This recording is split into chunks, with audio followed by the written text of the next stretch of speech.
Ian Trottier here. You can. Actually, don't. Leave that there. It'll pick you up. Ian Trottier here for Discussions of Truth, and that's a pretty good mic. So that'll pick you up, no problem. And then we've got these two, so you're good right there. I am currently in Dallas, Texas, with the Reawaken tour. This is Clay Clark, and I have Dr. Syed Haider. Haider with me from Puerto Rico. Dr. Haider, please introduce yourself for listeners. So I'm primarily a telemedicine physician nowadays. I've been treating off-label for COVID-19 all across the United States online. And I've been doing that for, since winter of 2020 in more than 40 states. So most people can get online and get a prescription from me if they need it. Independent? Yes. Are you independent? Yeah, I'm an independent physician. Really, that's the only way to practice nowadays. If you want to do the right thing and you want to do what you believe in. I have a lot of doctors who send their patients to me because they cannot prescribe what they want to prescribe for patients. Yeah, it's shocking, especially around COVID-19. But my history, I spent about 10 years working in hospitals primarily, and again, all over the country, all over the United States. I worked in telemedicine with kind of general telemedicine for about 5 years. And then when the pandemic hit and people started looking for off-label medications, I just started doing that full time because there's so few doctors who are willing to prescribe cheap off-label medications that work for COVID-19. Literally like a handful for 300 plus million people in the United States, right? There just are not enough doctors to go around. So we have been overwhelmed, and we've really struggled to increase our capacity. And we've really, I've hired a lot of staff to help me, medical assistants to help me write prescriptions, staff to help me answer questions, just administrative staff, people to help me find the cheapest pharmacies for ivermectin, because a lot of pharmacies are price gouging ivermectin, right? Some people have had to pay $1,000 for a 3-month preventive course of ivermectin, and you can get it in most states for less than $100 if you know the right pharmacy to use. And so we called hundreds of pharmacies around the country to find the cheapest sources of ivermectin. We're one of the few online doctors groups that treat ivermectin or treat off-label for COVID that allow you to ask as many questions as you want for as long as you want without charging you extra. And if you don't even want a prescription, you can ask all your questions for free. We don't even charge you for that. That's a website? Yeah, that's mygotodoc.com, mygotodoc.com, so mygotodoc.com. You can find me there. And Syed, you've done all of this independent since day one? Yes, yeah, it's just me. I've in the beginning, a lot of 35 states or so were offering COVID pandemic waiver licenses, right? So I wasn't licensed in 40 plus states. I was licensed in 5 states, and then all these other 35 states kind of gave you an easy path to licensure because of the pandemic. So kind of an emergency licensure. And are you American residency? Yeah. So I grew up. I was born in Texas. I grew up in Florida. So born and raised here, and spent basically all my life here. MD. Outside of I'm an MD. DO. Yep, MD. Yeah.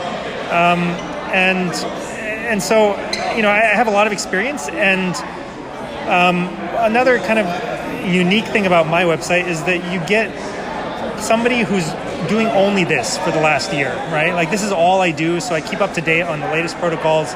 I know how to treat people, and other websites, they'll have doctors who are kind of doing these part-time, so you'll have a surgeon or a nephrologist or somebody who's doing this in their spare time, and they don't really know sometimes what they're doing. They don't know the right doses of ivermectin to give for prevention versus treatment. We've had to escalate the doses over time because the virus, like Gert Vandenbosch has said, I don't know if you've looked into stuff that he's talked about. Germany? So he is from somewhere in the EU. I don't know exactly where, but he's a virologist and an epidemiologist. And so he's kind of predicted everything that's happened so far. And what he's warning people of is that if you vaccinate in the middle of a pandemic, you're going to create variants, right? So you're going to drive the evolution of the virus in the wrong direction, right? So if you leave a pandemic alone, right, and you don't vaccinate people in the middle of a new viral pandemic, the virus will evolve into a harmless, common cold, basically, right? Over time, viruses tend to become more infectious but less deadly. And so we've seen kind of the opposite with that, with Delta. Like, for some people, it wasn't a big deal, but for people who got sick with it, they got sick a lot faster, and it came on a lot stronger and quicker, and people ended up hospitalized a lot faster with Delta, which is unusual for a pandemic. Like, it should get weaker over time. It should spread easier, but be weaker overall, and that's not what happened with Delta. Delta seemed to be worse for the people who were susceptible to it. And so we're driving the evolution in the wrong direction. And the reason that is that the vaccines are leaky, right? So you give somebody a vaccine and it doesn't prevent the spread, right? So all it does is it selects for those variants. So it's not a vaccine by definition. I mean, it's certainly not, yeah. I mean, it's like a misnomer, and myself included, everyone keeps calling it a vaccine. I mean, certainly it's not a vaccine. It's mRNA technology, right? I mean, it's not really a vaccine. Injection, inoculation. It's an injection that's supposed to make the acute infection less severe. I don't think it ever really did that. I mean, the data is not available for us to review, right? I mean, now the FDA wants something like 75 years to go through the data of the Pfizer trial before they'll release it to the public for everyone to look at. And so it has never really been peer reviewed, right? Like the raw data was never peer reviewed. And so you can play all sorts of games with statistics, right? You can create whatever reality you want if you know how to manipulate statistics, and that's what's happening now. And so even if you give them the fact, I really don't believe it, but even if you say that, okay, fine, maybe it helped prevent some deaths or some hospitalizations from Alpha variant, it has no effect on Delta or Omicron or these other variants, right? Like, what's happened is you gave people a vaccine that basically, if it did anything, it stopped a certain particular variant of the virus with a certain particular spike protein, right? It was coded for the first spike protein that we saw in the Alpha variant. And so if somebody has millions of viruses in their body and there's some variants in there, right? Just random variations of genetic mutations, and some of those happen to be, happen to get around the virus, right? Like the antibodies that your body creates from the virus. If some of those variants happen to be able to evade that immunity or those antibodies, you will spread those variants to other people. And you'll stop the first variant, the Alpha variant, because your antibodies will bind to the Alpha variant because that's what they're coded for. But if there's other variants in your body, those will spread freely to other people. So we're selecting for the variants with the virus, right? Like, the virus itself is tunneling the evolution in the direction of variants that can escape the virus.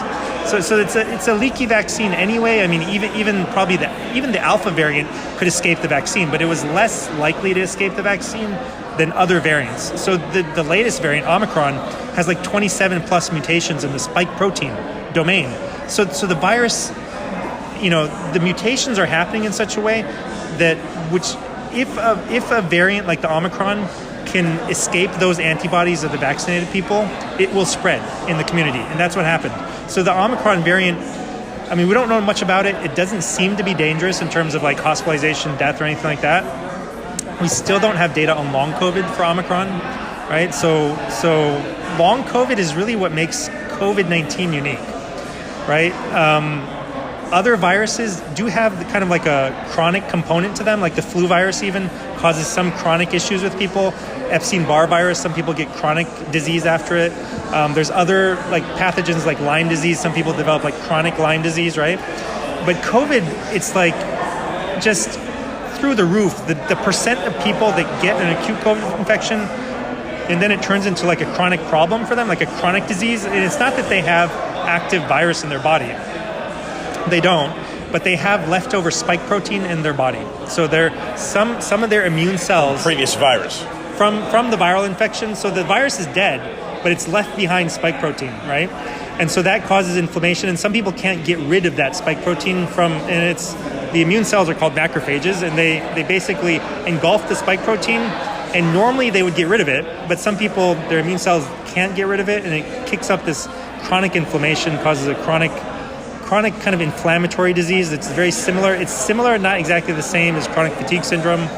It has some elements of chronic fatigue syndrome, but some people will have terrible confusion. Some people will have terrible fatigue. Some people will have loss of taste and smell like they do with the acute portion of the illness, but it just lasts longer. Some people will have problems with their heart rate, their blood pressure, and some people will have like neurological problems, depression, numbness and tingling. They won't be able to sleep at night. Just It depends all kinds where of the symptoms. immune system is So weak. it depends on the perhaps. person, exactly. So like, different people have different weak links in their body and their constitution, and depending on that, it'll manifest in different ways. So this is what we call long COVID, and it just doesn't get a lot of airtime, right? Everyone's focused on hospitalization and death, and we know that who's at risk of hospitalization and death are people over 65, right? Like, let's focus on them for hospitalization and death. And everyone else, who's anyone between 30 to 55 especially, is very high risk for long COVID. And it's estimated to be anywhere between 50% to 90% of people who get COVID will end up with some form of a chronic issue. And it could be really mild and it could be really severe. So I've seen teenagers who are like basically unable to go to school or unable to play sports, because they, every time they start running, they just get out of breath and they can't continue. And so there's different causes, inflammation, microclotting, microscopic blood clots can be a part of it. Some people develop chronic allergies. So there's kind of different etiologies, but at the root of all of it is the spike protein. The toxic spike protein, right, which we're now injecting into people. So people who are injected with, the mRNA that creates the spike protein from the quote unquote vaccines, the mRNA, medications that we're giving people, some of those people develop a syndrome very similar to long COVID, right? Because it is caused by spike protein, and if your body's making spike protein, you can have the same issue. And it's the same protein, just synthetically made. Same protein, yeah. It's just your own cells are now creating it. And actually, the vaccine might even be a little worse for your body because it creates like a sudden huge spike in spike protein, right?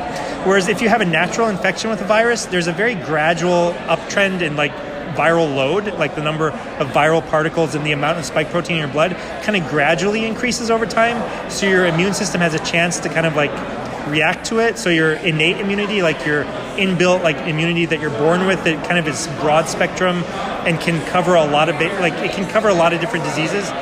So a lot of human beings have this kind of innate immunity to COVID that they don't have to have ever seen it before, and they're still immune to it, right? So that's the innate immune system that you're kind of like you're just born with, and it does develop over time as you get older. But it's kind of non-specific immunity. It doesn't require priming, right? Like you don't have to have seen it before to develop immunity to it. So a lot of people, especially children, have this innate immunity, and you don't really see problems with children, right? So like I get a lot of people, there's really this pandemic of fear, right? Even more than a virus, right? Like it's really, people have been so frightened by the media, the 24/7, 365 onslaught of like media. It's like pandemic porn, right? Like it's fear porn, right? Like people are just almost sometimes maybe even addicted to it. Is it an adrenaline rush? Or Yes, yeah. It creates almost like an addiction where like, the media only gives us things that we want to see, right? Like when we become interested in something, it's got to be something outrageous or scary, or super interesting. And then that was COVID for a long time, right? For months and months. And so I have people who come to me and they tell, like these elderly grandparents will come to me and they'll tell me that their children will not allow them to see their grandkids, right? Because they're afraid for the grandkids. And it just doesn't make any sense. If you're afraid for anyone, be afraid for your parents, right? The elderly, right? They're the ones who are really at risk. The kids, sure, you can find like 1 in a billion children, right, who might have died from COVID, right? Or maybe 1 in a million, right? Like it's extremely rare. It's usually a very sick child to begin with. They have some other problem. They have cancer or they're on chemo or something. It's not COVID that killed them, right? Like, throughout this pandemic, we've had this inflation of numbers, right? Like where people dying with COVID are coded as dying of COVID, right? So like, there's a famous story in Florida, like a motorcycle accident, somebody dies in a motorcycle accident and they're coded as a COVID death, right? Like on their death certificates, like death from COVID because they happened to test positive for COVID. Like what's the thinking, right? Like they were confused and they got in the accident because of COVID. I don't know, like how can you prove that, right? Like, I don't know.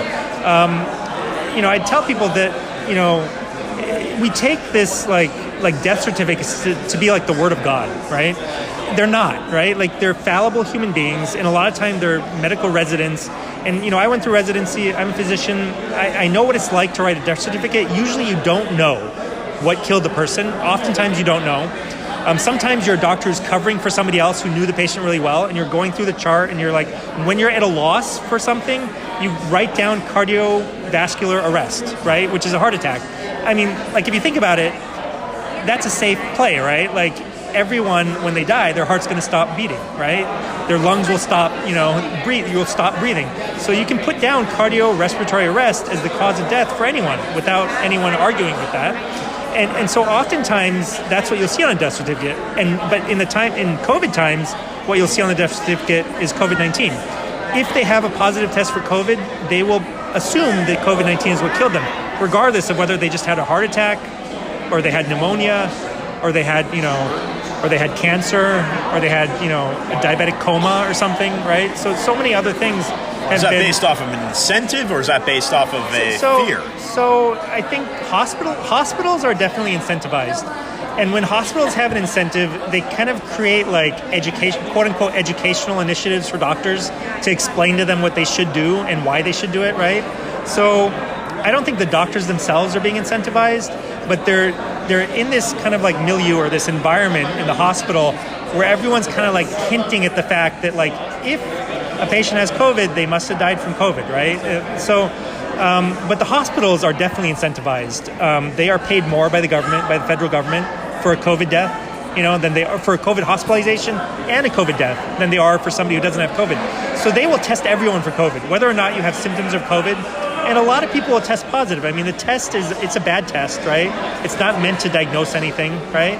It'll show virus particles for months after an infection. So if somebody had a COVID infection, they might have had like an asymptomatic COVID infection or even a symptomatic COVID infection 3 months ago. They could still test positive because of the leftover dead particles of virus in their body. And so 3 months later, they could be admitted with a heart attack and test positive for COVID again and die of COVID, right? Supposedly. And it has nothing to do with COVID. Maybe it's long COVID. And be compensated by the federal government for doing it. And the federal government will pay you a lot extra, right? A lot more money, because of what, they're trying to help out during the pandemic, and they recognize that, COVID patients are harder to treat or whatever, but it creates the wrong incentives, right? Like, so hospitals, so the way it works in a hospital is when you're, say I write down, patient had COVID-19, patient had pneumonia, patient had a heart attack. I think the patient died from a heart attack, and I put that in my note, right? And I might even put it on the death certificate that a patient died of heart attack because of heart disease, right? And they happen to have COVID.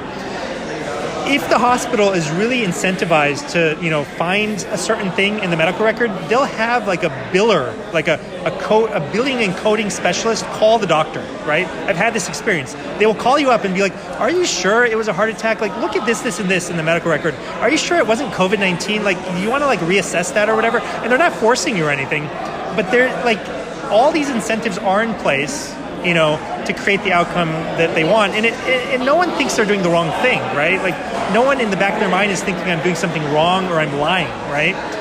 But they're looking for any possible way to write it down as a COVID death, right? And so if you approach a doctor and you're like, well, could it have been COVID that killed them, right? Like, maybe it was really COVID. Maybe they wouldn't have died of a heart attack unless they had COVID, right? And so you get a lot of people kind of second guessing themselves and being like, yeah, I guess, yeah, maybe it was COVID. Maybe it wasn't the heart attack or the or the gunshot wound, or the motorcycle accident, right, that killed them. So there's a lot of kind of like, there is a lot of corruption, but there's also a lot of people being incentivized to do something where they think they're doing the right thing, but they're really responding to a monetary incentive, right? So there's a lot of people who are pushed down a certain path, and it's because of incentives. So if you want to understand what is happening in the world, you just have to look at the incentives that are in place for the people that are making the decisions, right? So the FDA has certain incentives in place, right? The FDA is funded by pharmaceutical companies. The people at the FDA retire, quote unquote, retire from the FDA and then go on to like very lucrative careers in the pharmaceutical industry. There's a revolving door between industry and pharmaceutical companies. CDC, similar thing? The CDC is the same thing, So like all of our government organizations have been co-opted by industry, right? Like, it's not just medicine, right? It's not just the FDA, the CDC, the NIH. It's every portion of our government, right? So it's really by definition a fascist government. So Mussolini, he defined fascism, right? The famous dictator in Italy, who was a fascist, right, and a proud fascist, defined it as government by corporations, basically, right? When the corporations are in bed with the government, that is by definition fascism. So we have fascism in this country, right? We just don't call it that, right? We like to kind of delude ourselves into thinking, or at least we used to delude ourselves into thinking that we're in the land of the free, right?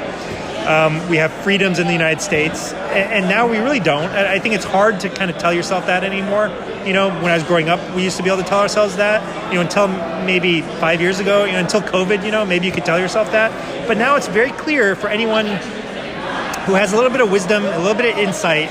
If you just peel back, the nice window dressing, like, we're just as bad as China in a lot of ways, right? Like, everything that China does kind of blatantly, we're doing in a different way, right? Like, we're trying to find a different way to do it, maybe kind of like an underhanded, around the corner kind of way of doing it, a roundabout way of accomplishing the social credit scores and the lockdowns and, all these restrictions. Eventually, I'm sure we're going to come out with a central bank digital currency, right? Just like China is. I mean, the Fed is working on it already. All the central banks are. And then, control will go to a different level, right? Like, you'll be able to, see what people are purchasing, right? And you'll be able to control how long you have access to your money, right? Like, they might say... And health records, perhaps. Health records, everything, right? Like, in Canada, people have, like, a QR code now. Right? Human beings have a QR code, right? Like, everyone over 5 has been assigned a QR code, right? So they can keep track of your vaccine status. So they get in the door by like, okay, we need to keep track of vaccines. But anytime governments take power, they're never going to give it up. They're never going to give it away. Just like with the Patriot Act, right? They took the power and they never gave it back, right? So the same thing's going to happen with COVID. The government's going to take a lot of power, get rid of a lot of our basic liberties, and they're never going to give them back, right? They're not going to give back the power. They're not going to give back our liberties. And so, we're headed into, what some people have called the fourth turning, where civilization kind of, comes apart at the seams, and there's some kind of like a war or a revolution or something, right? Something happens, you go through a crucible of fire, and you come out the other end, and things are better. But like, we're going to have to go through, some really hard times in the next few years, and you can just see it, right? Like, things have been speeding up like my entire life, right? Like things have been deteriorating, like just morally, right? And, spiritually kind of bankrupt, right? Like the way that we're headed in this country over the last 50 years, right? Like, you compare us to like the 1950s, right? Like, crime, poverty, like any metric you can imagine, unwed births, right? Like broken marriages, divorce, like whatever you want to look at, murders, right? Arson, anything, any negative thing you want to look at in a society, we've been getting worse and worse on it, right? And the speed of worsening is increasing. It's like, it's like the pace of change, or the velocity, or it's not the velocity, it's like the acceleration. It's accelerating, right? And you can see that clearly, right? Like, it used to be that, like, if your great-great-grandparents had, like, a certain opinion, it might be, like, embarrassing for you to talk about, in the 90s, right?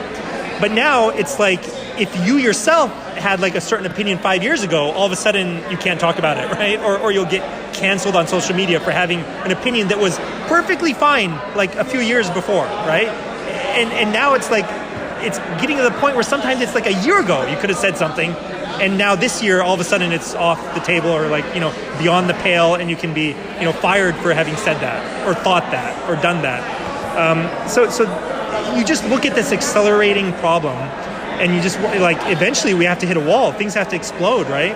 I mean, the inflation, how long can we inflate our currency for, right? I mean, it can only go on for so long before the system falls apart at the seams.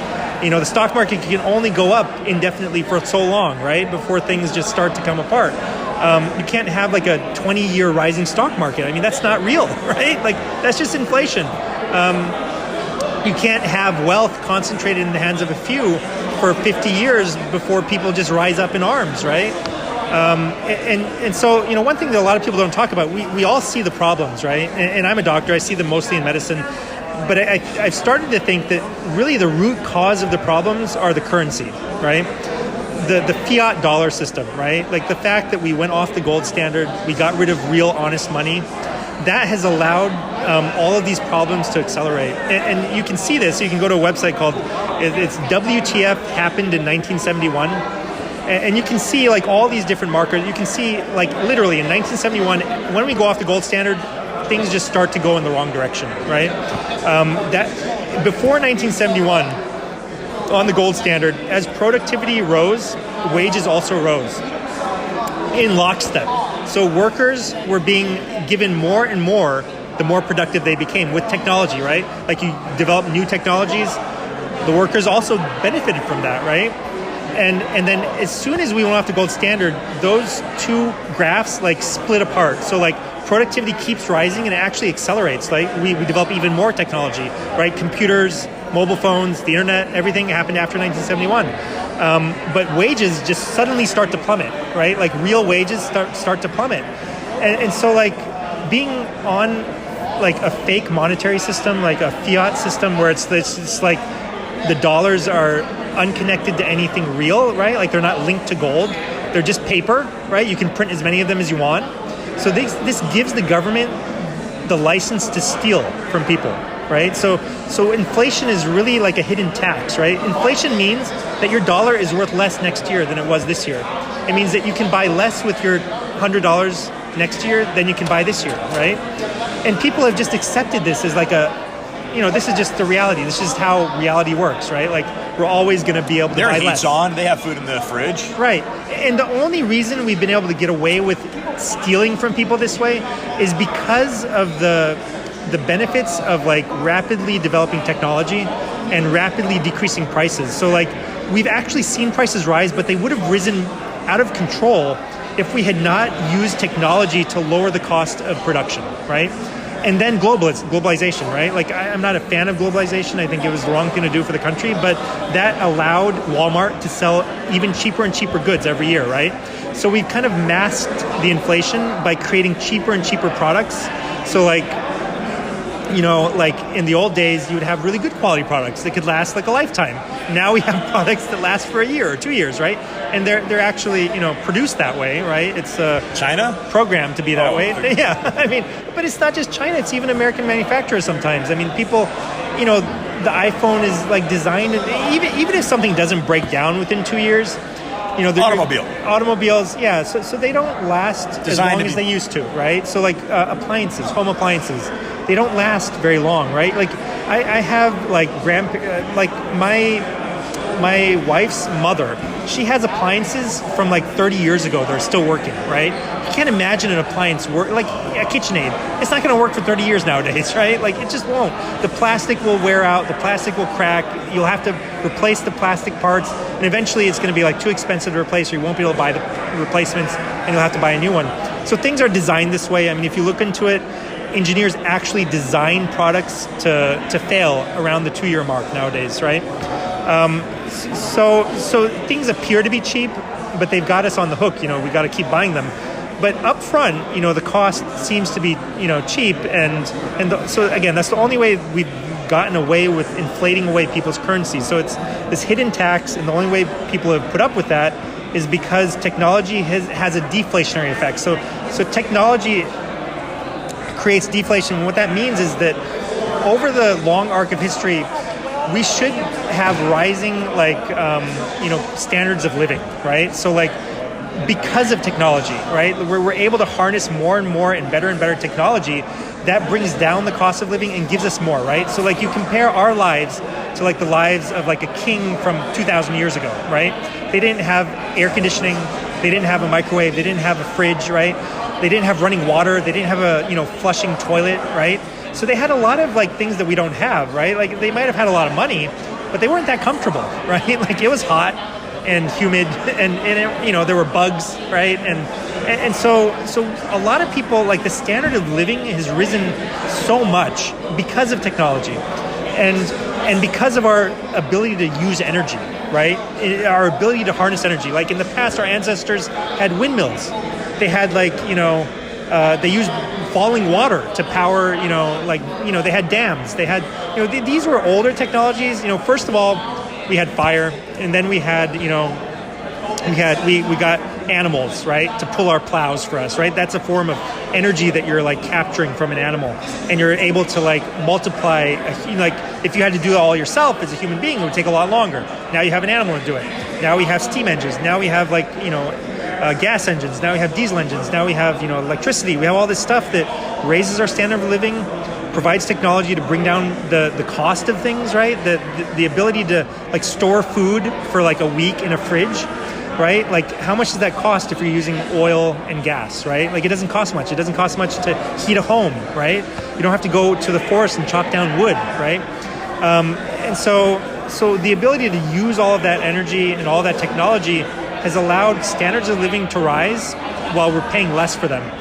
And even with the technology, we still see prices rising. So if we had not had inflation, we would have seen prices falling every year, right? Our money would have become worth more and more the longer we kept it, right? And that didn't happen because we went off the gold standard, and there were all sorts of reasons to do that, but the main reason is the reason countries go off of real money, hard money, sound money, is because they want to spend more than they have, right? And it's usually because of a war of some kind, right? So a war is usually what sets it off. A country wants to, like the Vietnam War, right? Like you want to spend more than you have and more than your people are willing to pay in taxes to fund a war, right? So the only way you can do it is by using inflation, like you print the dollars to spend on the war. But printing all those dollars, it means the prices for everything go up, right? So if you have like 100 houses in a town and everyone has, $100,000 in their bank account, you can spend a certain amount to buy a house, right? But if you suddenly give everyone another $100,000 and you have two people bidding for one house, the prices are going to go up because there's more money in the system, right? So people have more money in their pocket, so they're going to bid up the price a little bit higher, right? It might go up double because all of a sudden the money in the system is double. So that's what we've done. We've doubled and doubled and doubled. Tripled and quadrupled, quintupled the money in the system, and it's not real money. It's just fake money. So money, what is money? Money is the ability to, you do some work. You give up your time and the sweat of your brow, and you do something hard, and then you get something that represents that labor, right? And that's money, right? Money is the representation of your time and your energy and your labor, right? And so that you can go and transfer that time in exchange for something else, right? Like I worked hard and I solidified that work and that labor and that time into this gold nugget, right? And now I can go and buy, a house or a suit of clothes or something, right? With this ounce of gold. And so that's what the dollar is. A dollar is like a representation of your hard effort, right? And if somebody dilutes the worth of those dollars, right, they are stealing your effort and your energy from you, right? We're basically enslaved, right? So taxes and inflation, it's a form of slavery, right? Like you're working for somebody else. You're not working for yourself, right?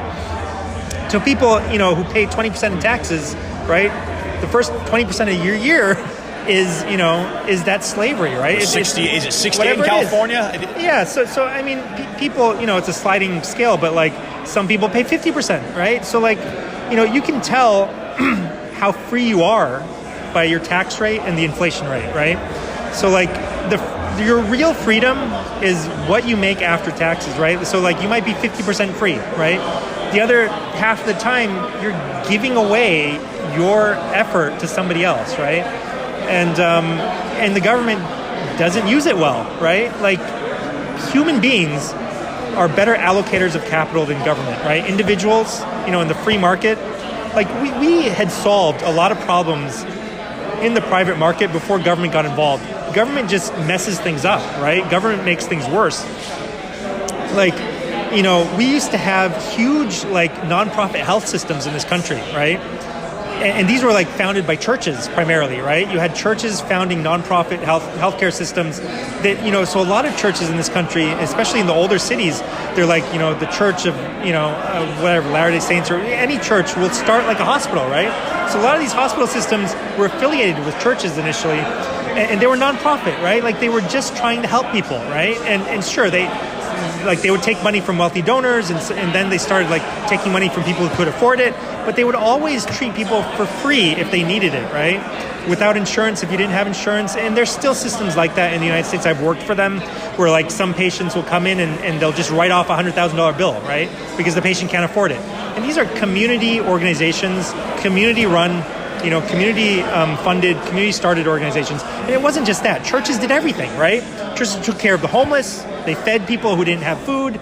They, helped people, get back on their feet after, maybe they lost a loved one or they lost a breadwinner, or maybe after they went to jail and they got out of jail and they need a job, right? Like human beings will come together and they'll do all these things that it's, supposedly we need the government to do, right? We can get all this stuff done ourselves for less money, right? And we feel better about it, right? Because we're in control of it, right? We're donating it, through, because we want to, right? Instead of having it taken away from us at gunpoint, right? Like if you don't pay your taxes, you go to jail, right? If the government finds out about it, you can end up in jail, right? Or they'll dock your wages for 20 years, right, to pay back your taxes. So this is not freedom, right? So we've been gradually losing our freedoms in the United States for a long time. I mean, the founding fathers in the Constitution, I think, they insisted on sound money, right? They insisted that we use, yes, gold and silver, coin, yeah. And we've allowed our Constitution to be trampled on, right? Article 1, Section 8. Yeah, so the Fed should never have been created, right? We should never have allowed the Fed to be created in the first place. I don't know if you read The Creature from Jekyll Island, but... Vaguely. Yeah, so... Griffin's a former guest. Yeah. So I mean, he really lays it out. The Fed is a big scam. And then the final, the shoe to drop was going off the gold standard in 1971. And FDR confiscating public school. Confiscating the gold. That was terrible during the war. A lot of people actually gave up their gold because at that time, people had a lot of savings. And they had a lot of patriotism, right? So a lot of people, you ask them, like you ask these grandparents, you ask these elderly people, like why did you give up your gold? Why did you exchange your gold for dollars? And they did it voluntarily, like they did it out of like the goodwill for their country, right? Like they wanted to help our country go to war, right? They believed in the war. They wanted to, they believed in our country and they wanted to help, right? Promote democratic values. Yes, yeah. So a lot of people actually, they were okay with it, right? But the government didn't, they gave you a certain amount of dollars for your gold, and then they said like, in the future you can redeem your dollars for gold or whatever, right? But that whole gold redemption window closed in 1971. So we actually had a lot of gold of other countries in the United States, and so countries in Europe during the war sent their gold to the United States because they didn't want it to be plundered, right?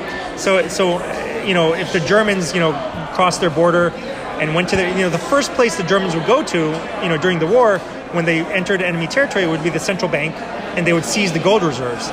So a lot of the countries that were afraid of this, they sent their gold by ship to the United States because we were so far away, an ocean between us, it would be safe in the United States. And so after the war, with the Bretton Woods Conference, we told everyone that, hey, well, everyone use dollars, right? We have your gold. We'll keep it. You can always exchange it for gold. It's going to be backed by gold. If you want your gold, you can ask us for it. Send us your dollars. We'll send you your gold, right? And then in 1971, we closed that window. When we said, sorry, you can just have your dollars and you can't have your gold back, right? You can't have a petrodollar. You can have a petrodollar, right? And so, we confiscated, we stole, a lot of countries' gold. We didn't give it back to them. We kept it. So this, I think personally that this, like the root cause of a lot of society's evils are like unsound money. And one of the ways you can wrap your head around that is that when you have sound money, when you have gold as money, for example, or silver, or anything that doesn't inflate, like the government can't like print more of, right? So that's traditionally been gold and silver. Some people think Bitcoin will be able to replace it, as long as the internet stays up. But gold and silver, right? 5,000-year history as sound money. When you have that kind of currency, it either holds its value or it becomes more valuable with time, right? So like I said, as technology progresses, you're able to bring down the cost of things, and your gold will buy more next year than it did this year, right? So historically speaking, people have known that their gold or their money will hold value into the future. So when you know that that's the case, you can your horizon for doing things expands, right? Like you can start thinking about your future. You can start planning for your future. You can start thinking about, okay, I'm going to get married and I'm going to have kids and I'm going to, and I'm going to save up to start a business, 5 years from now. But when your money becomes worth less and less every year, your time preference changes. You become more short-sighted, right? Because your money is going to lose value faster. You got to get rid of it. You got to buy something that's going to hold value, right? So you see people, if they get if they're smart and they're making a lot of money, they'll buy stocks, they'll buy real estate, they'll buy gold, they'll buy something, right? They know that they can't keep their dollars, right? Because their dollars will go down in value, and the stock market should go up, and the housing prices should go up. So everyone who has any money tries to get it out of dollars and into real things that maintain their value or something go up tangible. in value. Something tangible, right? So people who don't have that option, who don't make enough money to buy houses or really buy a lot of stock, they have money that's rapidly diminishing in value, and the most extreme form of that would be hyperinflation, right? So in hyperinflating currencies, you can kind of understand the dynamics of it by looking at the extreme example. So in hyperinflation, where the prices of things are going up by the day, right? Like people will, a restaurant will buy something in the morning and they'll sell it to you, and then the next day the price of the same raw ingredients will go up, right? So they're constantly raising their prices.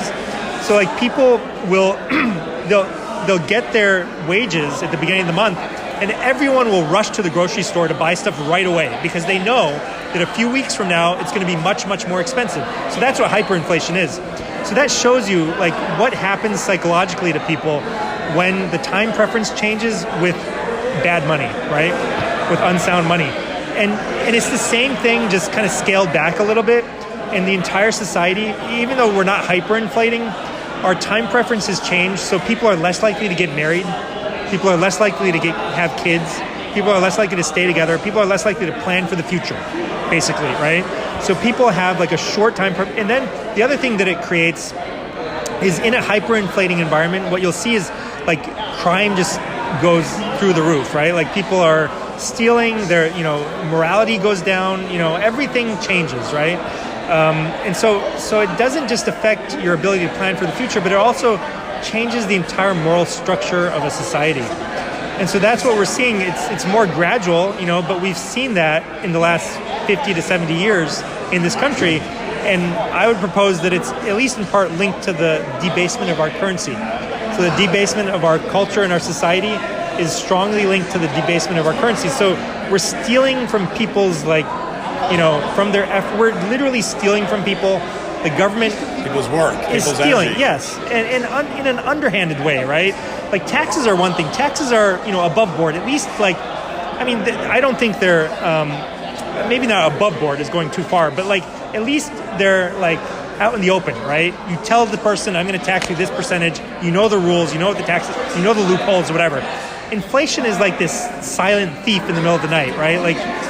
You're taking money from people and you're being duplicitous about it. You're kind of lying to them, right? Deception. They don't really understand. Yeah, it's a deceptive way of doing things. Fractional reserve banking. Yes, exactly. Yeah. Loan up to 10 times off of a base. Yeah. In the Eurodollar system, European banks, they don't really even have the reserve requirements that we do in the U.S., right? So we have a 1 in 10. You can you loan out $10 for every one that you have. In the Eurodollar system, which might actually be the majority of the dollars in the world now, some European banks don't even have those reserve requirements, right? And the Federal Reserve just prints money from thin air, right? They have no reserves. They're not federal and they have no reserves, right? It's a complete misnomer all the way around. They just create money from nothing. So Syed, and listeners, Syed is not, unless you haven't told me, you're not a doctor of economics. You're a medical doctor. Yeah, yeah. We got way off track. Yeah. No, you've obviously spent some time here contemplating the kind of issue and scenario that you're seeing on a day-to-day basis in the medical field, and what is possibly exacerbating that.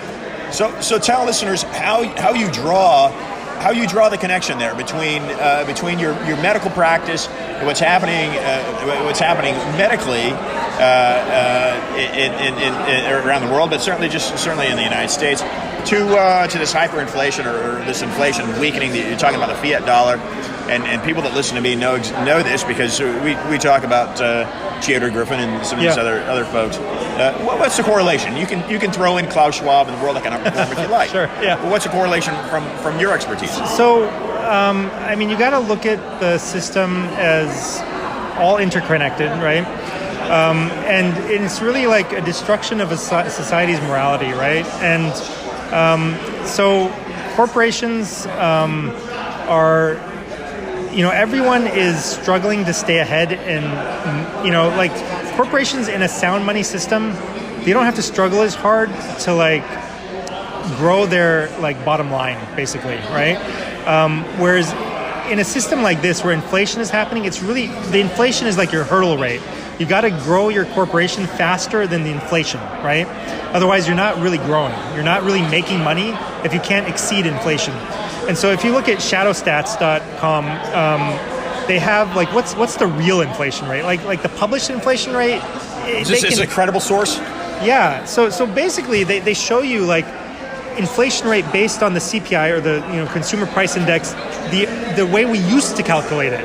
We've changed the way we calculate it like multiple times, like more than 10 times we've changed the way we calculate it in order to minimize inflation, right? So inflation, if you just take like a basket of goods that are deflationary, right? Like if you take Netflix and and you take like certain kinds of food and not other kinds of food, you can come up with a basket of goods that aren't inflating very much, right? And you can say, okay, inflation's only 2% because, these 30 things that I chose specifically to show low inflation are inflating at an average of 2%. But if you choose the things that everyone needs, right? Like gas and, meat. Meat, some nutritious food, rent, housing, estate. right? Yeah. Rental prices, home prices, things that people need to live, if you take, a real basket of goods that a human being actually needs or wants, then you'll find that inflation is maybe 10%, 15%, right?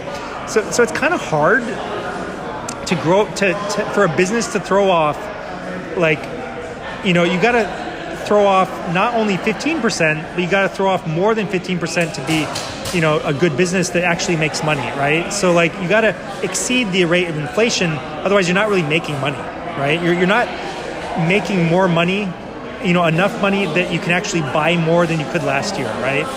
So businesses are like basically forced to use technology to lower their costs as much as possible. They're forced to like, take on like more risky business practices or maybe even like fraudulent practices. I mean, all these drug companies, they're like, time and again, they've been fined. They've been like, they're like, a lot of them are felons, right? Like the companies themselves have committed felonies.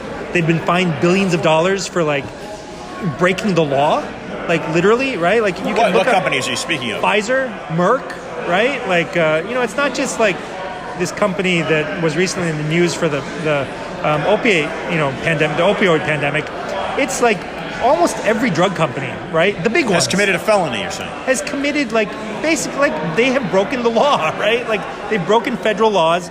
They've bribed people. They've, like, fake data, right? Like, all kinds of things. I mean, with hydroxychloroquine, we literally saw fake data in the New England Journal of Medicine, right? Like, there was some random company that supposedly had data on, like, 60,000 patients, and it was all made out of whole cloth. I mean, it was completely fake data. And this was just, it was published in the most prestigious medical journal in the world, and supposedly peer reviewed, and it, they relied on like random people on Twitter with like a sharp eye for things, who looked at the data and they're like, there's no way that in the real world you could have patients that are like the outcomes or the patients are so similar across all these different countries, right? Like it must be fake. And eventually they proved that it was fake, and they retracted the study, but not before like hydroxychloroquine had this like black eye and had been like, and suddenly it's like, you're a disreputable person if you prescribe hydroxychloroquine. Is this something that you would prescribe? Yeah. So I think I got to the game after hydroxychloroquine was used, but in the very beginning, right? Like President Trump was saying we should use hydroxychloroquine, right? And everyone was kind of on board with it, but like the legacy media, they, as soon as Trump said we should use it, all of a sudden they're like completely against it, right? Like we got to disprove this, right? Anything he says is bad, right? He was the one who started off vaccines, right? And so like in the beginning, Kamala Harris and all these, Democratic senators are saying we shouldn't get vaccinated. No one should get vaccinated with the Trump vaccine, right? Like we should wait for a real vaccine, right? Like we should do, our due diligence and like have like proper trials and not speed things up and everything. And then as soon as he's out of office and like the vaccine is released, all of a sudden, everyone's a vaccine booster, right? Like everyone's on board with the vaccination. So everything has become politicized, right? So pharmaceutical companies, the decline in morality also affects them, right? And so that's where the link is, really. The decline in the value of money causes a decline, I think, in the morality of society. And then you just get people, you just get corruption in every sector. You get corruption in medicine, you get pharmaceutical companies, and the government in bed with each other. And some people, maybe they believe they're doing the right thing. But the incentives are, wrong. But I do think that at some level there is just out and out corruption, because, in the old days, people would, you didn't have pharmaceutical companies going this far, right? Like you didn't have fake data being published. You didn't have, pharmaceutical companies they have basically co-opted everything that's in medicine, right? They are in charge of no matter what happens, right? Like they give billions of dollars to like Harvard Medical School, to all the medical schools. They fund the Department of Nutrition, like the food companies fund the Department of Nutrition, right? The pharmaceutical companies fund the professors who teach medicine, right? So like everyone is on the dole, or like, everyone is being funded by this giant, by the money manager, by the money, by the money. So you just draw the line back to who's paying for everything, and even if people aren't literally making stuff up, or they're not like a lot of these professors, and pharmaceutical representatives and pharmacists, like everyone involved has been kind of selected by the incentives. So like imagine if you're a professor who wants to like study off-label stuff that doesn't make a lot of money, you're not going to get any funding, right? And your career is not going to go anywhere, right? Whereas if you're a professor who's kind of like a believer, right? They believe in like the newest, greatest drug, right? And they tend to get results that like, make money for pharmaceutical companies. They're going to get funded. They're going to get more money. They're going to become, their profile is going to go up. They might end up as like on the board of some pharmaceutical company. They might become the head of a pharmaceutical company. They might end up at the head of the FDA, right? So like the NIH. The NIH, right. So people who have a certain worldview and create certain results, they are the people who get funneled into positions of power in a system like this that runs the way it does, right? So everyone who has some other belief system, like myself or other people who in med school they were kind of like distrustful of the mainstream narratives or whatever, they're just not going to get funding. They're not going to end up in positions of power. They're not going to end up on boards of like major companies. And so the decision-making people are there for a reason. They've been funneled into those positions of power because they were believers, or perhaps because they're corrupt. I mean, it's certainly possible. But, I like to think the best of people. Maybe they just had good intentions and they really believe it, right? Like, I think there are some people who really do believe it, right? And when your paycheck is linked to believing something, it's really easy to believe that thing, right?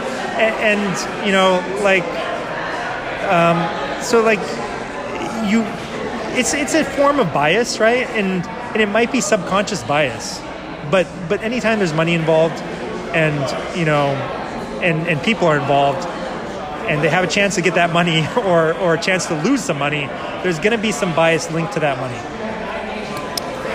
So, Syed, again, how did you thread your medical practice with the alternative medication to what these large pharmaceutical companies were handing out, to the state of the economic system controlling the government. You've talked about the Federal Reserve, and we've talked about, well, you've brought up coining versus paper. That's Article 1, Section 8. You've discussed at length the gold standard by Nixon, the abolishment in 1971. Were you, as an individual, were you attuned to this fiat system prior to your approach to medicine, or I wasn't at all. I started learning about this stuff in the last few years, right? Like you go down one rabbit hole and you go down another rabbit hole, right? Prior to Puerto Rico, where were you? So I grew up in Florida, but for the last 10, 11 years, I was working all over the United States. I was traveling. I was basically like a traveling doctor. I was working in hospitals. And it took a couple of years when I started practicing to start to realize that we were just, creating chronic disease, not really treating it, right? So modern medicine, the incentives in place... You said creating.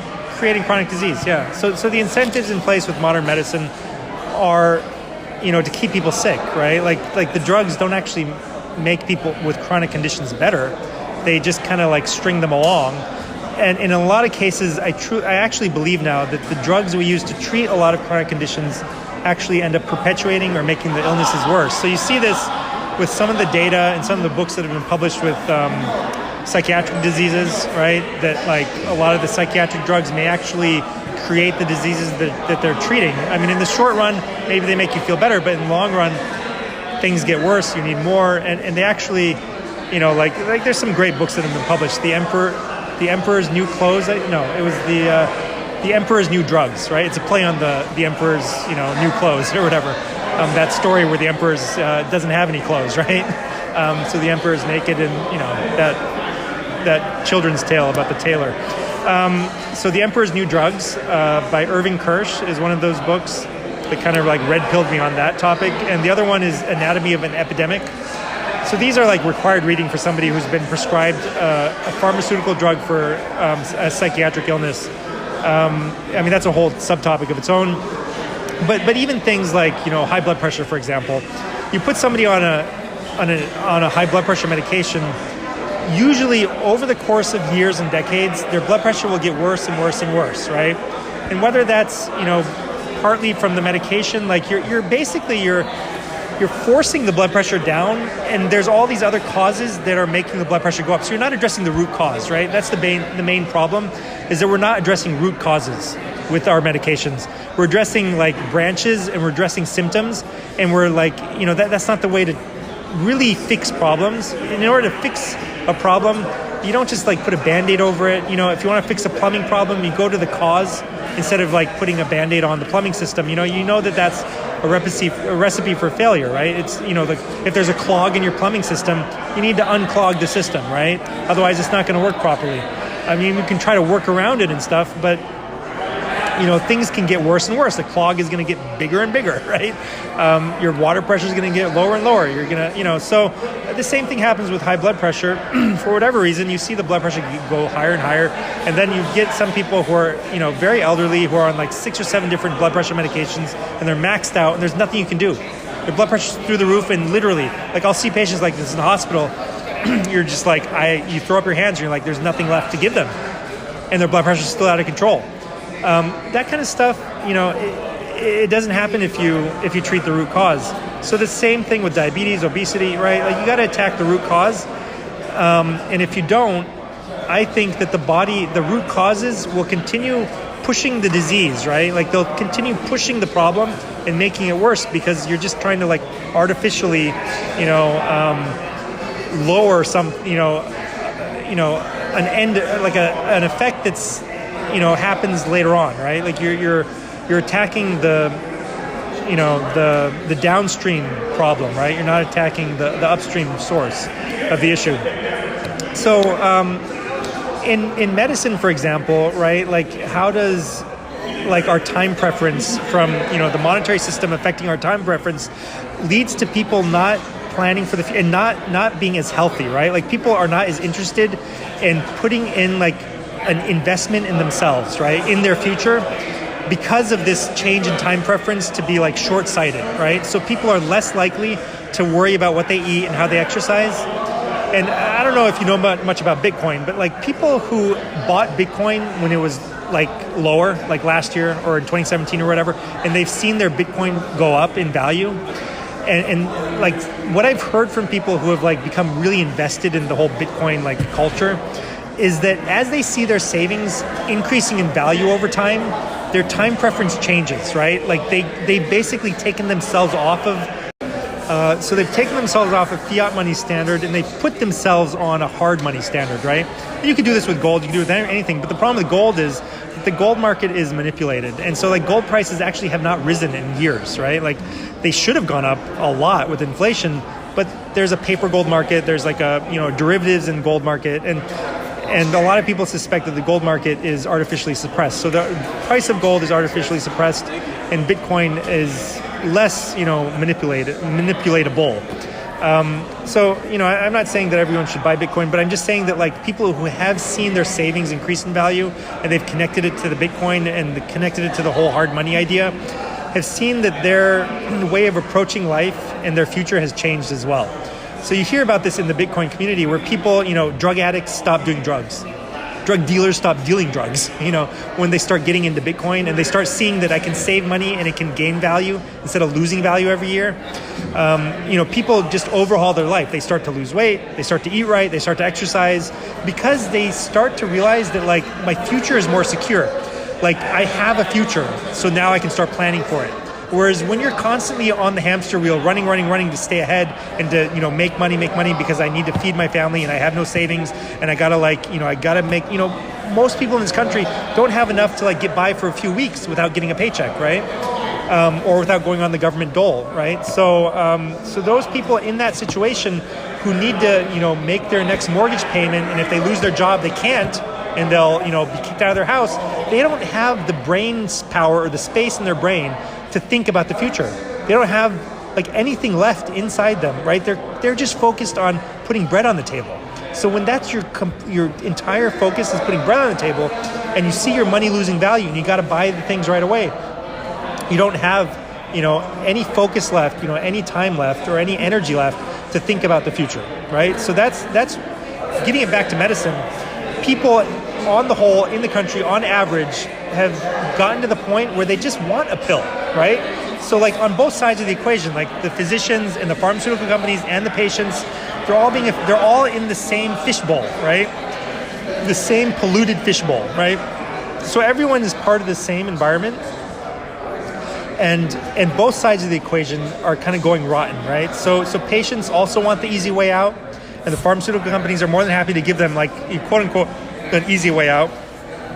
And the other thing is that with easy money, comes a lot of other things too. So like people used to have savings and they used to rely less on insurance, right, to pay for things.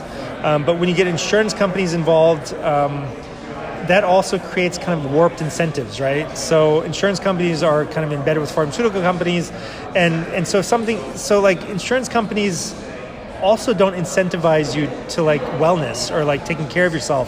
They pay for certain things, right? Like they pay for surgeries and they pay for pills, and they don't pay for like lifestyle counseling. They don't pay for like a gym membership, the things that would actually keep you healthy. They don't pay for a nutritionist. They don't pay for those things, right? They pay for pills because that's easier. And so it's just easier and cheaper to keep you sick and, on the hook and not healthy. And people who are sick or who do need insurance, I would recommend looking into some of the healthcare ministries. There's like health shares. They're that's what they're called. So they're called health shares, and they're usually they're usually formed by Christian groups or church groups. And they're nonprofit. They're actually a lot cheaper than insurance, and they cover more than insurance covers, right?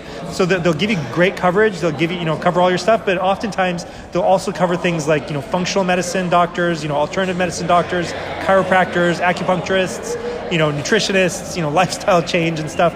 And they ask you to kind of like agree to be a healthy person, right? You agree that you're not going to smoke. You're not going to overdo it. You're not going to eat unhealthy, right? And they want you to kind of like be on board with that so that you're part of this community of people who's trying to be healthy.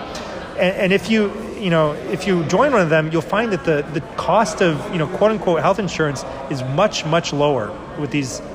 They're called health share ministries or something like that. There's a number of them. I mean, if your listeners are interested in them, you should find one that's like one of the bigger ones that has like a large capitalization. They have a lot of money on hand instead of going with one of the smaller ones. I don't remember anything off the top of my head, but those are, we should all go down that route, right? Like go down the nonprofit, wholesome, what is the intention, right? Is the intention to extract as much money as possible from you, right? Or is it to keep you healthy, right? The intention of pharmaceutical companies and also these insurance companies is to make money. That's their goal, is to make money. It's not to get you healthy or to keep you healthy or just in case you get like, in an accident or something, or you have like a huge, hospital bill or something for a heart attack, So you need to look at, the entire society is kind of like deteriorating since the 50s, right? I think anyone who's awake and aware and is a decent human being and is honest with themselves can admit, right, that, living here in the 50s would have been nicer than living here now in most places in the United States. The kind of people you met, right? The quality of the people, right? The, friendliness and, honesty. You used to be able to like hitchhike in this country, right? Women used to be able to hitchhike in this country. Now no one can hitchhike, right? Like I remember, I was, you grow up seeing these movies where people are hitchhiking, right? So you think, oh, this is a thing, right? You can do it in America. And I remember I got like lost in the woods once, and it took me like the entire day to get out of this like park and back onto the road. And by the time I got back, like I couldn't find my way back to the parking lot in my car, so I ended up on some random country road. And it was like, I don't know, like a 5-hour walk back to my apartment. I was in, I think, Spearfish, South Dakota, okay? On one of these like trips where I was working at this hospital in Spearfish, South Dakota. And I was there with my wife, and my phone was dead. And I'm, and it's like sunset, and there's a 5-hour walk to get back to my apartment. And so like, I'm trying to hitchhike, right? Multiple times, and everyone's just driving past me, right? So you can imagine, right? Like this kind of disheveled, guy, who's on a country road, and like no one wants to pick you up. And it was just like such a sad feeling for me, right? Like I felt so sad. Like I was thinking like, yeah, I guess I would be kind of hesitant to pick me up too, right? And it's just like, you can't blame people. It's not that they're bad people. It's just that like they're living in a culture where it's gotten to the point where they've heard all kinds of stories about, people being robbed or abused or raped or something, because they picked up the hitchhiker, and people don't trust each other anymore. And this is what's happened in our country. Why has it happened? We got to understand what is the root cause of that change from the 1950s to the 2020s. Why did that happen to us? Is it the media? Is it the music? Is it the movies? What's the reason? Obviously all those things contribute, right? Like, there's this feedback loop and everything, but what's the real root cause? And I think a lot of people will argue that it is the money, and they'll draw that link. And that's why I'm bringing that link up, because a lot of people, just like in medicine, we're treating like the downstream effects of something. A lot of people are trying to like fight the downstream effects of things, right? Instead of attacking what's at the very root. The root is, evil bankers, okay, who want something for nothing, right?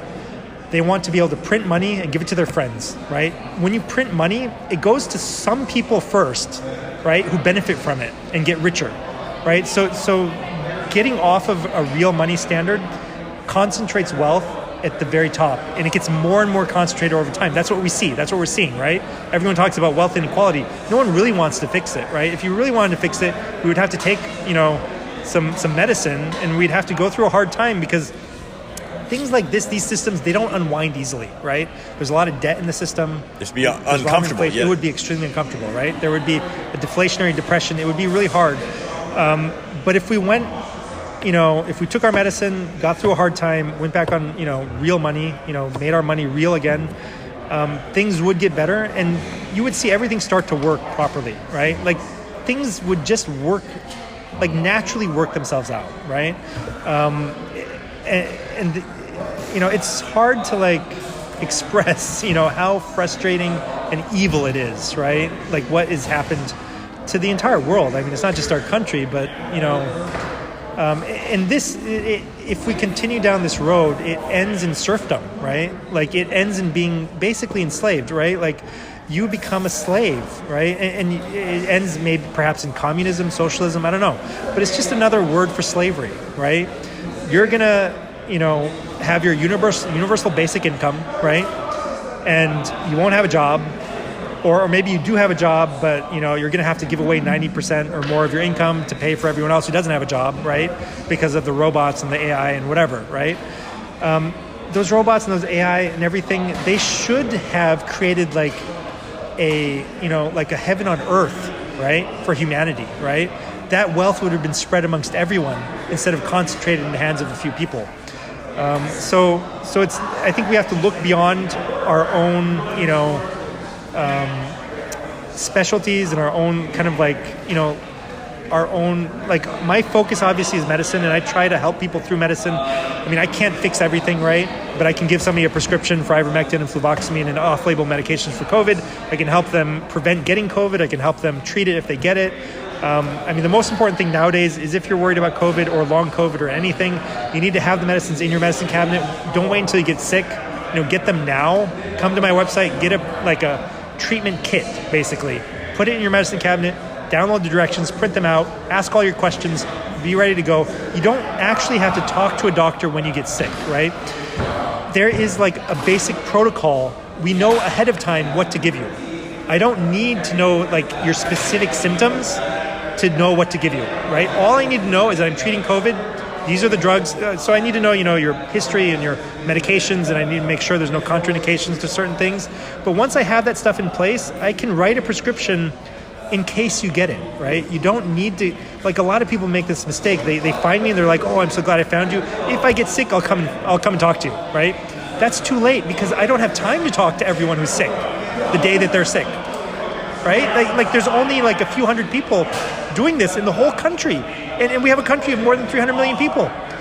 There's no way that if, you know, hundreds of thousands of people get sick, that they're going to be able to find a doctor who has the time to talk to them. When everyone starts getting sick, we can get booked out for like months. I mean, it's just impossible. So that's not the solution, right? Like if you want a solution, I'm giving you a solution, and this is the only way I've found to benefit the maximum number of people possible. I can't sit there and book like a patient every 15 minutes, you know, who's acutely ill. That's like, I'll be able to see maximum like 20 patients a day or whatever it is, right? Like, how am I going to, in the demand that the people who are demanding access to care are like 10x, 100x more than that, who come to my website asking for medications, right?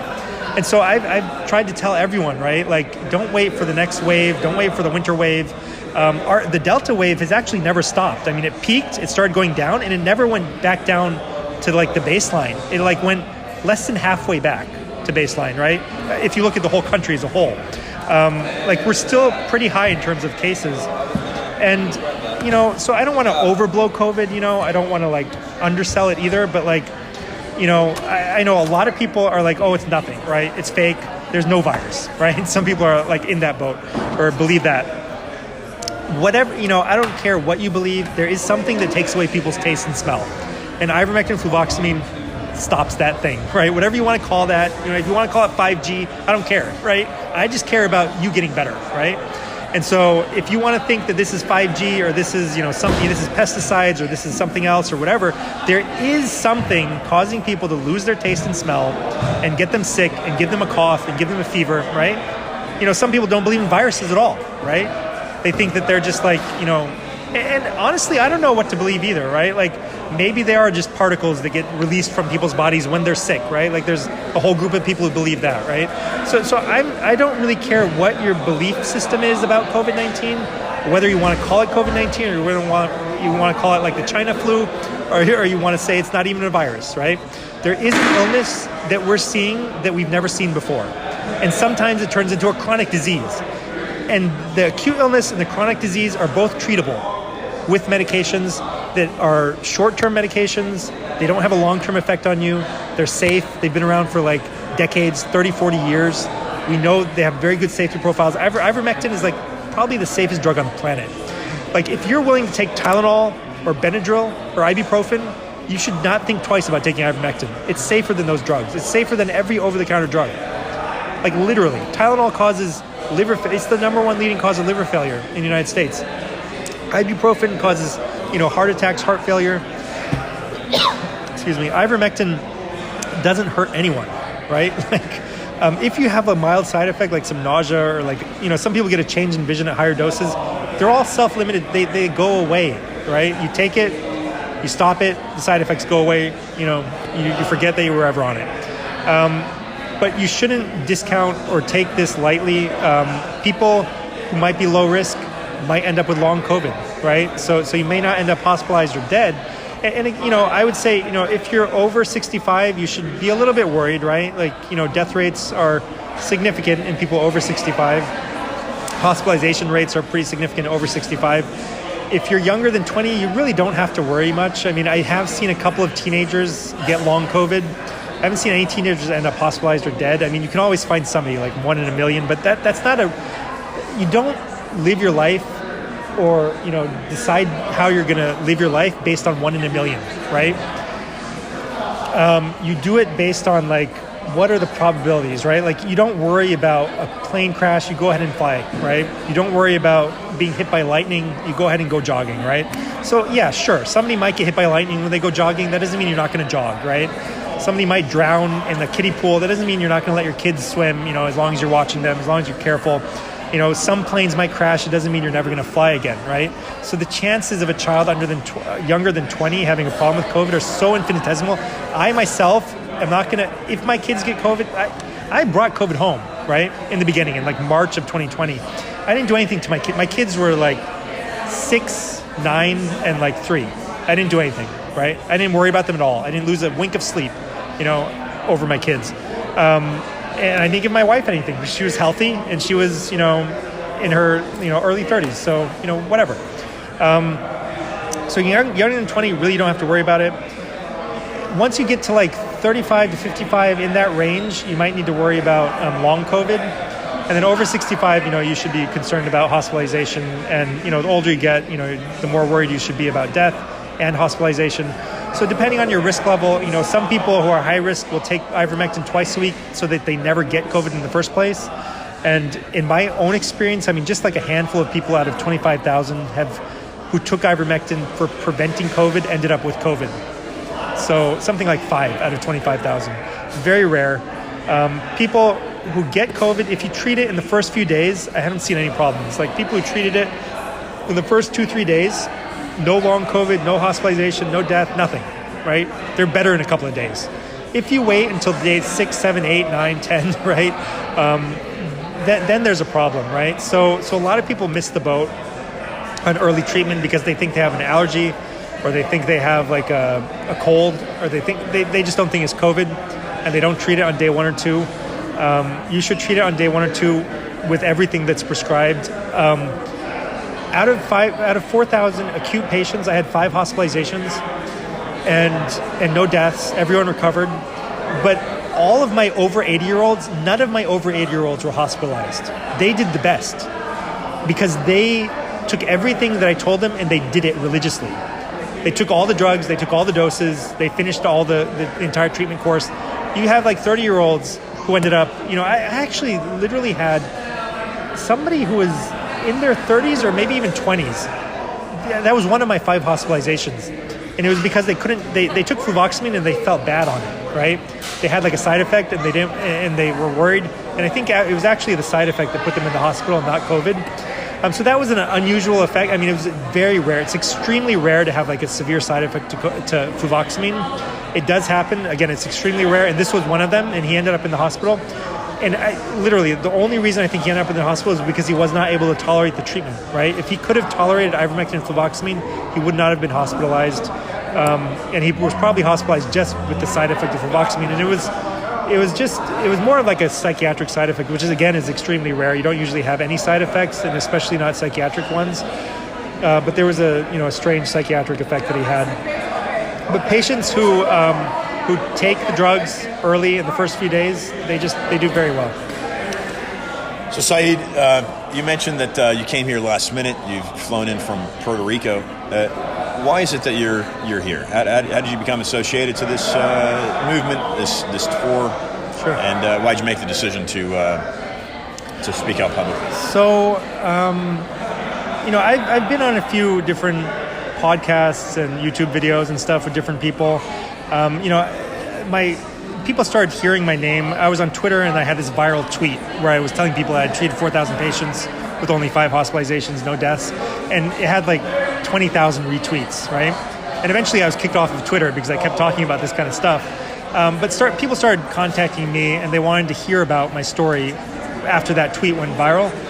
And so during Delta, we built up a lot of extra capacity because, like I said, we had like 10 or 100 times more people than we could actually treat coming to our website trying to get medications during the Delta wave, when the Delta wave was starting to rise, right? And when the media was going crazy about it and everyone was worried about it. So we hired a lot of extra people, like people to help me answer questions, people to help me write prescriptions. Like I tell them, like medical assistants to help me write prescriptions for people. People to help on the back end, people to help answer the phones, all this stuff, right? All these people to help me like scale up and help all these people. So we were able to scale up really, really fast, right? Within like days to weeks, like we just kept scaling up, kept hiring more. And we were able to stay ahead of it as much as possible. People, the prescriptions were kind of delayed, but we did our best and we really scaled up the entire operation. And then, the Delta wave it peaked and then it started to drop and then people were less interested and people are less worried now, right? So now we have a lot of extra capacity and I'm looking around and I don't want people to get into the same problem that they got into before. And so, I tried, all of us, myself, I tried to go on Twitter and like raise awareness. People have tried to go into the mainstream media or the legacy media and raise awareness. And we're just shut down, right, in different places. So I saw that I had extra capacity and I want to help more people, so I need to somehow get the word out, right, about my website, but just, in general, right? You don't have to come to me, right? Go to somebody, right? There are other doctors.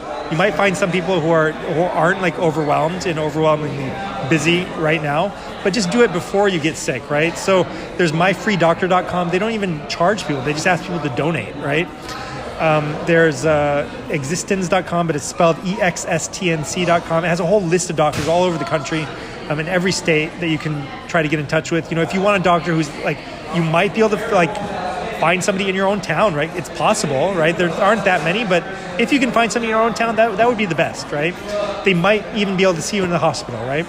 And then FLCCC has a whole list of doctors, flccc.net. So I'm one of the options. I think that we're one of the best options because a lot of people will send you to a pharmacy that's very expensive, or they'll have like a partner pharmacy and they force you to use that pharmacy and it happens to be very expensive. We've done the effort. We've tried to find people who are very low cost. So like I might have said before, like people can usually get their prescriptions for $100 or less for ivermectin specifically for the cost of the drug. So there's a fee for my website. If people really can't afford it, they can just ask for a discount or they can ask, us to waive our fee even.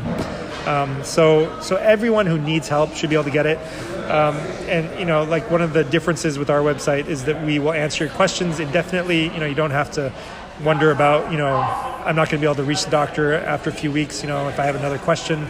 You'll always be able to reach me. It might not be immediate, right? Because we do have a lot of people. It might take a day or two. So you should not kind of depend on getting your questions answered at the last minute. You need to have all your questions answered before you get sick, right? So that's my main focus. I can't guarantee urgent care. I can't guarantee like any like super urgent turnaround time. If you come to me and you're sick, I'll probably tell you to go to somebody else because I just don't have time to talk to everyone who comes in the door who's sick. The schedule is packed, right?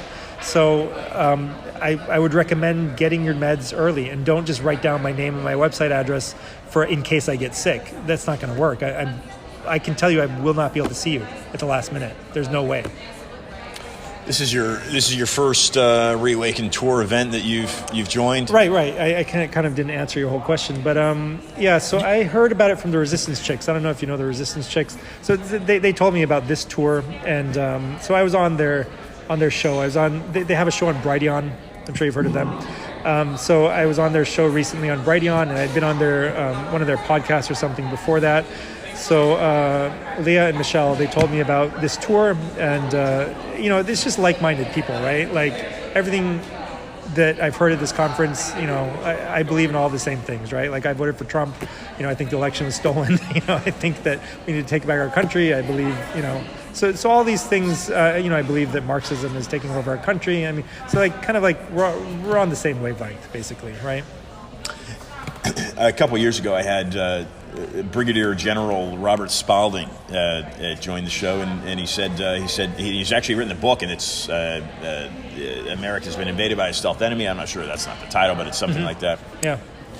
And he says it's the Chinese. Well, what is your opinion? You're talking about communism invading we're seeing these socialist agendas pop up all over the place, various cities, Chicago. Certainly, you mentioned Kamala Harris. I believe you mentioned that.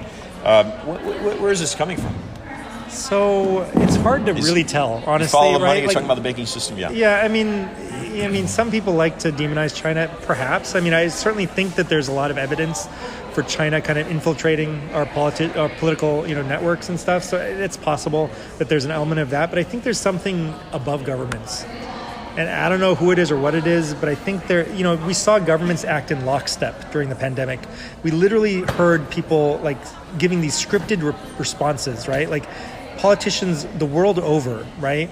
We're doing the exact same thing, saying the exact same words on television, right? Like, I don't remember who it was, but there's some website out there that they have this really good kind of like hour-long video or something about what's going on. And there's this segment in the middle of it, something like stopworldcontrol or something.com.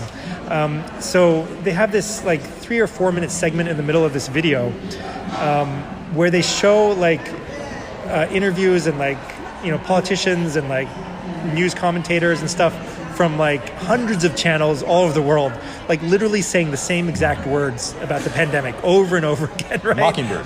Yeah, maybe it is. Operation Mockingbird is CIA. Okay, That's okay. Anyway.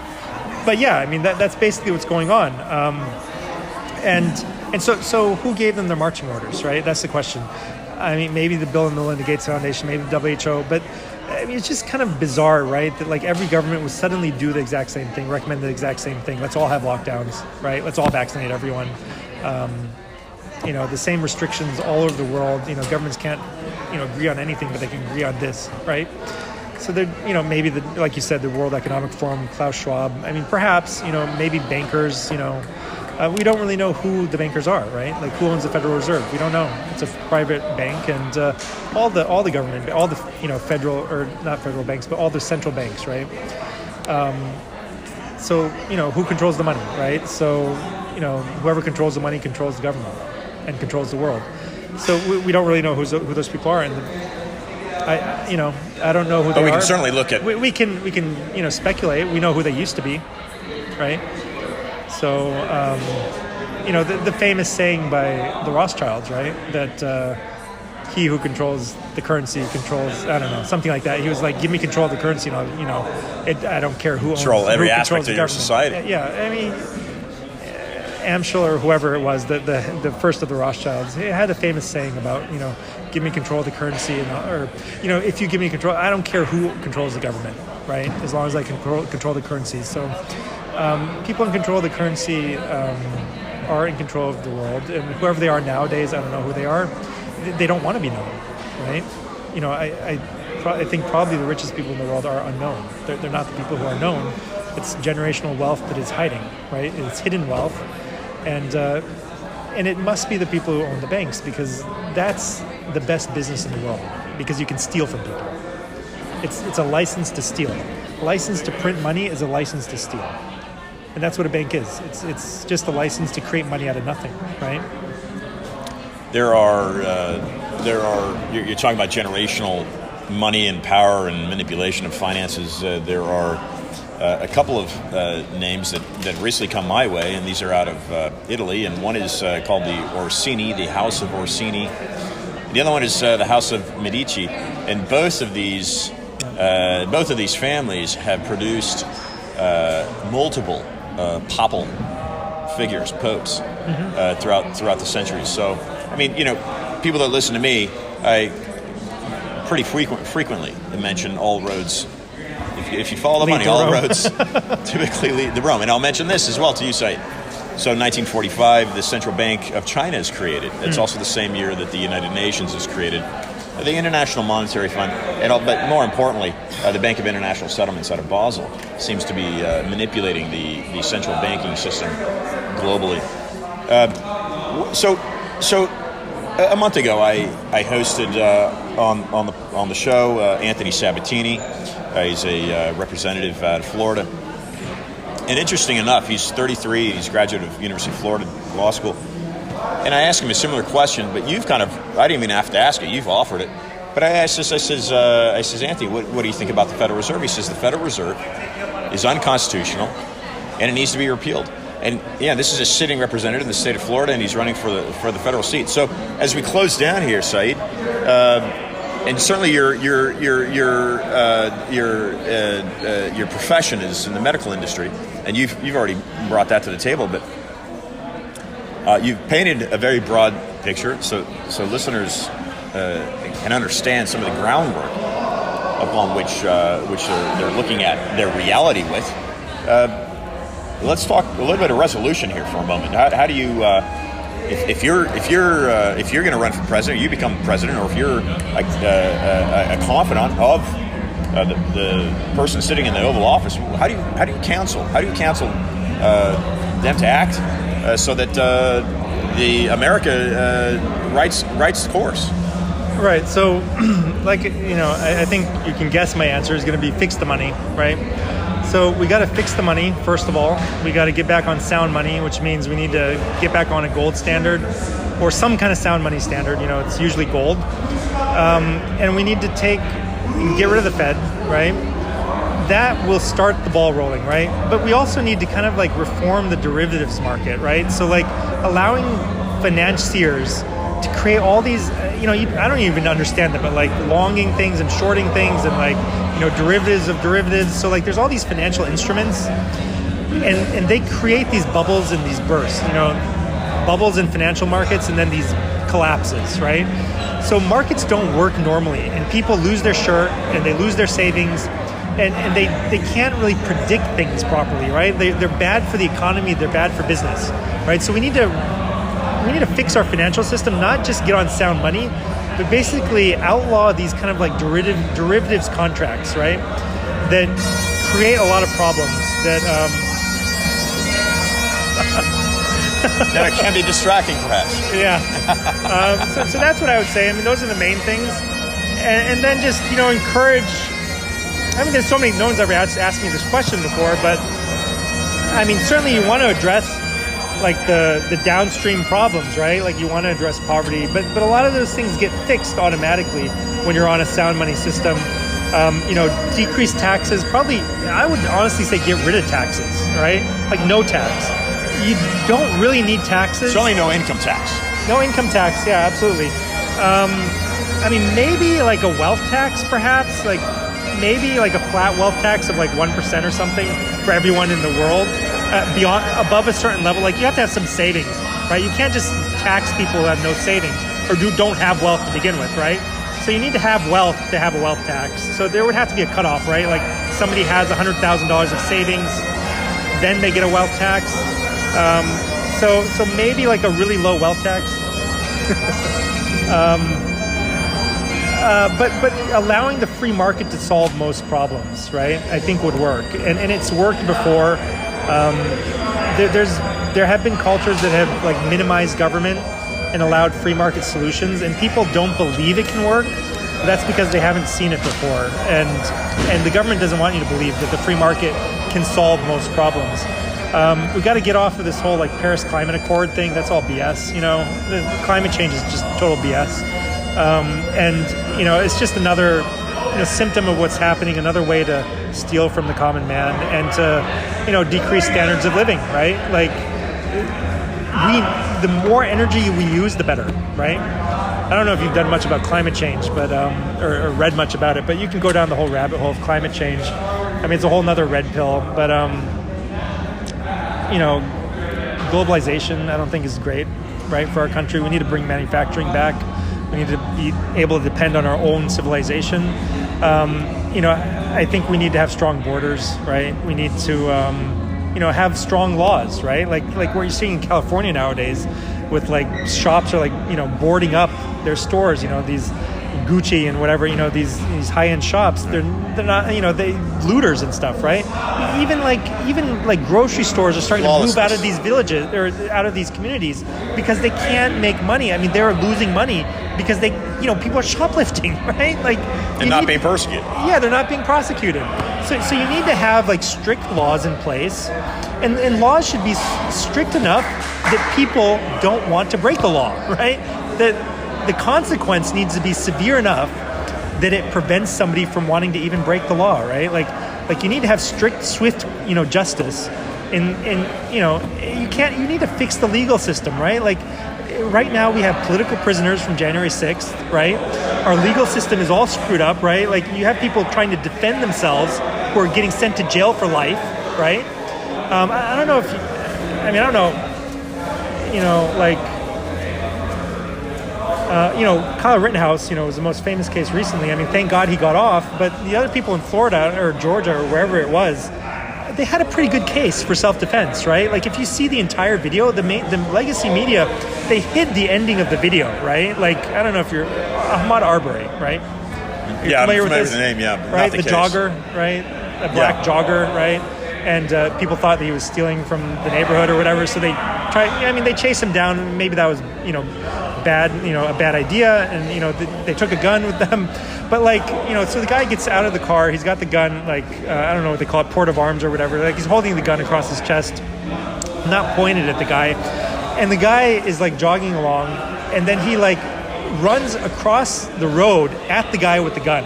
And he grabs the gun from the guy and starts pulling it out of his hands, and then the gun goes off, right? And so the guy is attacked, right? This is on video.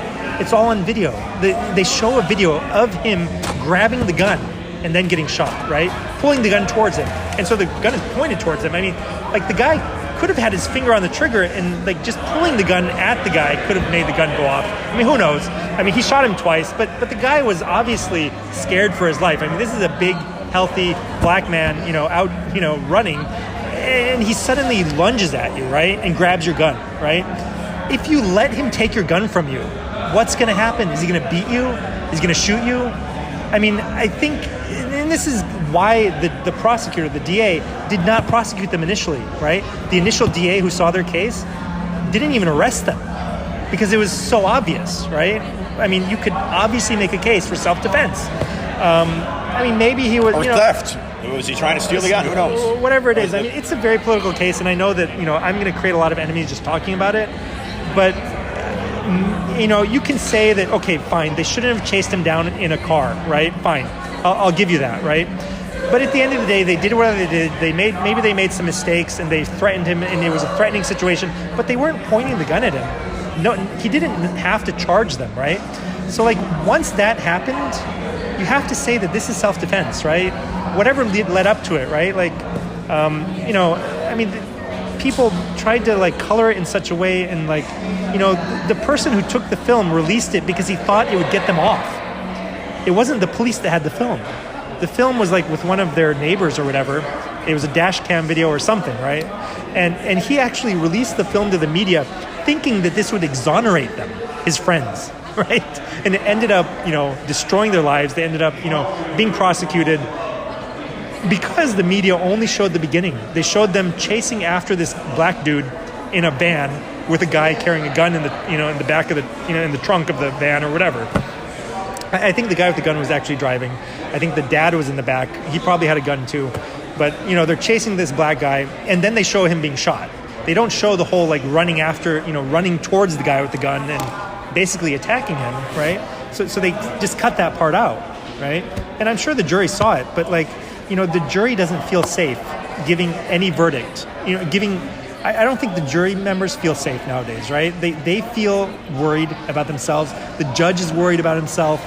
Like the people in the town are worried their town is going to be, Antifa is going to come and attack their town if the wrong verdict is given. So these people, this father and son, and the person who was like just driving behind them, filming with, the dash cam filmed it. He wasn't even involved in the shooting. It's just bizarre. But he's also going to jail for the rest of his life. Everyone's going to jail.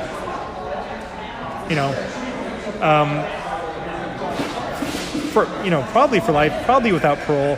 They're lucky not to get the death sentence, but still, it's a kid, his dad, and some other guy. It's just, the legal system is in shambles. Okay, you can't get a fair trial. January 6th people definitely are not being treated fairly, right? They're sounds like jail. torture. Some torturous situations. Torture. Their rights are being trampled on, and we're allowing it, right? They're political prisoners. This kind of stuff would have happened in like Russia. It's like a gulag, right? Like we're keeping them in a gulag, basically, right? What is this? What have we come to? Yeah, perhaps a communist invasion. Sure, yeah. Infiltration. Infiltration. It may have been going on for decades. It's possible that it's been going on for decades. You can't discount it, right? So, the CIA has turned the word conspiracy into a dirty word, right? Like as soon as you start talking about something and somebody labels it a conspiracy, all of a sudden everyone's brain turns off and everyone's like, oh, that's just a conspiracy theory. Everybody's honest, Syed. Come on. No, but at the end of the day, human beings getting together to do something, that happens all the time. Whether you want to call it a conspiracy or whether you want to call it like a government or whether you want to call it a business, right? Like human beings getting together to accomplish a goal, that's what we're talking about. That's a conspiracy. They happen all the time. They're, as natural as, anything, right? Like that's how human beings operate. They don't operate. It's not a sole gunman, right? JFK wasn't shot by a single person with a bullet that went backwards and forwards and, Syed, did a couple of like backflips. so certainly, most things that happen are conspiracies. And some of them have less, evidence than others, but, they're plausible, certainly. Okay, so granted, Twitter doesn't sound like it likes you. Twitter doesn't like you. Twitter doesn't like a lot of people. Twitter kicked me off once, and I've got a new account so far. But anyway, so for listeners, and I think this is nice because your words will resonate from someone who has a medical background, but also trying to conceptualize. Again, like I mentioned, the reality that they're living in today.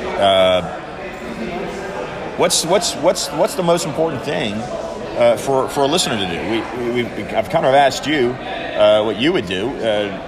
Granted, you were able to give advice or counsel to some folks in DC, but what do you exhort listeners? So the first thing everyone needs to take responsibility for is themselves, right? And that means taking responsibility for your health, okay? And once you've got that squared away, right, you're healthy, you eat well, you eat right, you know that you're going to live a long and healthy life, then you can start thinking about the people you're responsible for, right, whether it's your children or your elderly parents or, whoever it is in your life that you have a responsibility for. Maybe you have a wife, So that's one layer out. You can't take care of them if you don't take care of yourself first. So, you need to plan for the future, plan ahead. If you haven't had COVID, get something in case you get COVID. That's part of taking responsibility for your own health and your own life. And then you square everyone else away that you're responsible for. And then you start worrying about, the wider society. So like if you have children, I recommend keeping them away from the internet, keeping them away, making sure that they play with kids that you want them to be like instead of just random people, right? And go find out what's being taught in their school, and if you have to, take them out of school, right? If you have to take like a step down in your lifestyle by taking one parent out of the workforce in order to protect your kids, then do that. Because you have a responsibility to raise your children right. And you don't know what other kids are showing them on their phones, right? A lot of these kids are exposed to pornography at a very young age, which changes your brain, right? Sounds like it's kindergarten now. Yes, yeah, absolutely. And in schools, the books that are being, in school libraries, the things that are being taught in schools, are just things you don't want your kids to learn, right? You don't want them to learn critical race theory. You don't want them to learn about sex change operations, right? Like, you don't want them exposed to this stuff.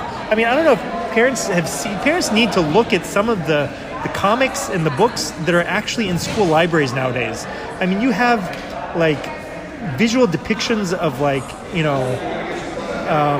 sex, basically, sexual intercourse, teenagers fellatio, I mean, all kinds of things. Yes.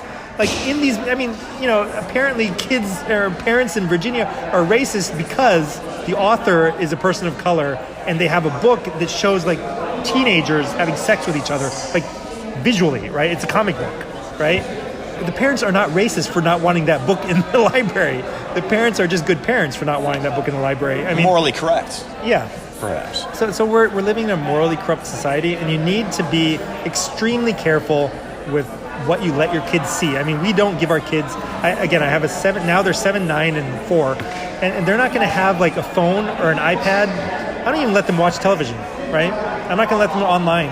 I'm not even going to let them play with somebody who has an iPad or a phone and could show them something on that iPad or phone.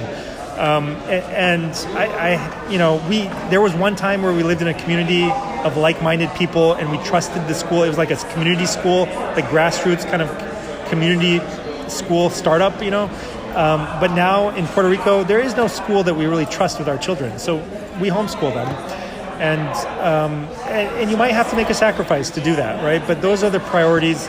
You need to take care of yourself, your family, and then you can start worrying about the rest of your community, right? Square those things away, and then you can start worrying about your school board and the other children in your community and the other people in your community. And you can start worrying about your local government, and trying to fix that, right? Maybe get on the school board, or maybe get into your local government, or find somebody who's built for that, right? Maybe that's not you. Maybe you have a different thing. Everyone needs to find what their thing, what their contribution is to society, and do that, right? As well as they can. And for some people, it might just be raising the kid. And for other people, it might be, being a doctor or a lawyer or whatever. But try to give back. I think everyone needs to try to give some portion of their life to charity, right? So lawyers work pro bono, I think if you're a lawyer, you should be helping people get out of these vaccine mandates, you should just be, contributing that way. Doctors should be contributing some portion of their time without charging patients. So people can come to my website. If you can't afford it, just ask for a discount. If you can't afford anything, we'll just do it without charging you. So that's something that I think everyone needs to give back. And people need to take care of the elderly, right? So we have a lot of elderly people in old folks' homes who have no one visiting them, right? So that's another responsibility that we have as a community. You need to go and visit old people who have no other visitors, right? And if you're depressed, there's nothing that'll make you happier than bringing a smile to somebody's face for no good reason, right? I've gone to an old folks home and I just sat down and talked to this lady. She didn't even know me from Adam, right? And I just talked to her, right? And she was so happy. You couldn't believe it, right? And I was just asking her about her life and stuff, right? And so this is one thing that literally anyone can do. And especially nowadays when no one's allowed to visit anyone. These people a lot of times haven't seen anyone in months, right? And some of them have never seen anyone because they don't have visitors. They don't have family anymore. So there's a lot of sadness in our culture that could be easily fixed. There's a lot of young people who are extremely sad who, if they did this, the old people would be happy and the young people would be happy, right? Not only would they bring joy to the older people, but they would actually bring joy into their own hearts for free without taking a drug. I mean, this is the number one thing you can do for depression, anxiety, is just bring some happiness into another person's life every day. Selflessly, right? It's somebody you don't know, somebody you're not paid to see, something like that. So your circle of influence needs to get wider and wider, but you have to start at home. You have to start with yourself, and then you can spread out to the community and try to change your local governments and try to change your national governments. I mean, everyone should definitely vote and call people and send them letters and, do everything you can to express, what you want out of your government. And it has, it starts locally and then it builds up to nationally, but, not everyone can do everything. So you have to find what you can do yourself and do it. Syed, what are some final thoughts Syed, what are what are some final thoughts? What would you like listeners to walk away with? So, even if you just want information, we'll give you all the information you need, right? How to get healthy, even, what to take over the counter. Come by my website. It's mygotodoc.com. That's mygotodoc.com. You may be able to find me on Twitter. It's Dr. Haider, as in Hater.